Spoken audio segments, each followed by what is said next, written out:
பழனி வாசவி மஹாலில் மாநில அளவிலான பழங்கால நாணய கண்காட்சி நடைபெற்றது. பழனி தெற்கு ரத வீதியில் உள்ள வாசவி மஹாலில் மாநில அளவிலான பழங்கால நாணய கண்காட்சி நடைபெற்றது.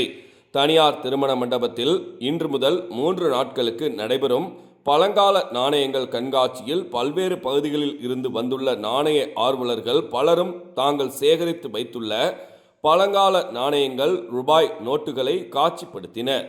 இதில் சோழர், பாண்டியர், பல்லவர்கள், விஜயநகர பேரரசு, கலிங்கர்கள், பல்வேறு இஸ்லாமிய மன்னர்கள் காலத்தில் பயன்படுத்தப்பட்ட நாணயங்கள், பொற்காசுகள், பிரிட்டிஷ் கால ரூபாய் நோட்டுகள், பண்டைய இந்திய நாட்டின் ரூபாய் நோட்டுகள், பழங்கால சிறு சிறு சாமி சிலைகள், பழங்கால நாணயங்கள் முதல் 100 ரூபாய், 225 ரூபாய், 500 ரூபாய், 525 ரூபாய், 550 ரூபாய் மற்றும் 1000 ரூபாய் நாணயங்கள் என பார்க்க முடியாத அரிதான நாணயங்கள் வரை காட்சிக்கு வைக்கப்பட்டிருந்தது.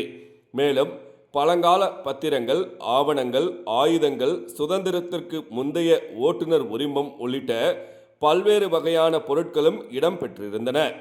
3 நாட்கள் நடைபெறும் நாணய கண்காட்சியில் பள்ளி மாணவ மாணவிகள் மற்றும் பொதுமக்கள் கண்டு களித்தனர்.